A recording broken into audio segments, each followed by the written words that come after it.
다음 키워드 볼까요?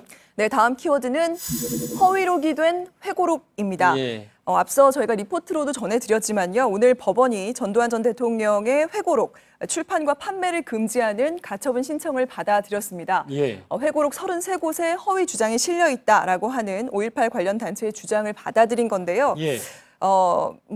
회고록이 한 3권 정도 되는데 예. 이 중에 33곳이 틀렸다라는 얘기입니다. 그 법원이 네. 사실 그렇게 표현을 잘 안 하는데 그렇습니다. 33곳이 허위다 이렇게 단정을 했지 않습니까? 예. 33곳을 만약에 출판을 하려면 다 고쳐야 되는 건데 네. 그렇게 되면 뭐 앞뒤 문맥 바꾸고 하면 거의 책을 다시 써야 된다는 얘기가 되겠군요. 그런 얘기로 봐도 될 것 같습니다. 왜냐하면 이게 문제가 되는 게 단순히 짧은 뭐 표현, 단어 이런 게 예. 아니라요. 최소 문장, 그리고 길게는 한 문단 전체에 걸쳐서 허위 주장이 나타나고 있는 게 33곳이다 이런 예. 얘기입니다. 그래서 한 부분을 좀 소개를 해드리면요.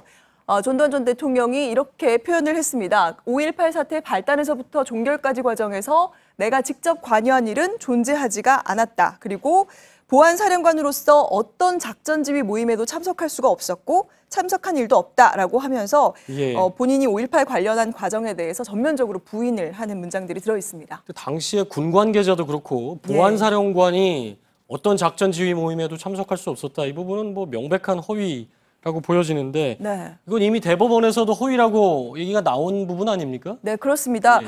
1997년에 대법원에서 이 전두환 전 대통령이 예. 광주에서의 살인 행위에 가담을 한 바가 없다고 계속 주장을 했음에도 불구하고 당시에 대법원은 광주 재진입 작전을 하려면 살상이 일어날 수밖에 없는 상황이었는데 예. 그걸 알면서도 작전을 이렇게 강행을 한 건 발포 명령이 있었던 게 분명하다 이렇게 못을 박았습니다. 예. 그러니까 이번에 문제가 된 건 네. 그러니까 완전한 허위, 이미 사실이 아니라고 한 걸 다시 한번 주장할 허위로 했기 때문에 문제가 된 거고. 그렇습니다. 사실 회고록 쓰면서 자기가 기억하고 싶은 대로 해서 문제가 된 게 뭐 이전에도 있긴 했죠. 네.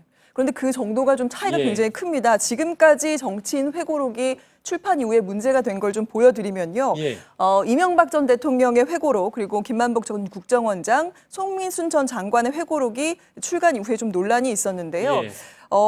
이명박 전 대통령이나 김만복 전 국정원장의 회고록 같은 경우에는 이 남북 정상회담과 관련한 내용이 들어갔다. 그래서 비밀 누설 등을 이유로 해서 예. 당시에 이제 법원에 가처분 신청을 국정원이나 시민단체 등이 했지만 법원에서는 그 가처분 신청을 이명박 전 대통령 회고록 같은 경우에는 받아들이지 않았고요. 그리고 그러니까 가처분의 취지가 허위라는 게 취지가 아니었고 비밀 누설이다. 예, 그렇습니다. 허위라고 냈으면 또 달라질 수도 있는데 네. 이제 취지 자체가 그랬다는 거죠. 네, 그렇습니다. 예.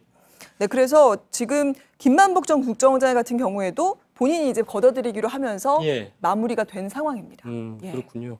근데 이게 사실은 그 가처분을 낼 때 네. 광주 부분만, 광주 민주화 항쟁 부분만 냈기 때문에 33곳이지 맞습니다. 다른 내용까지 만약에 문제를 삼으면 네. 훨씬 더 허위 주장이 논란이 많을 수 있다. 이렇게도 보여지는군요. 예, 그렇습니다.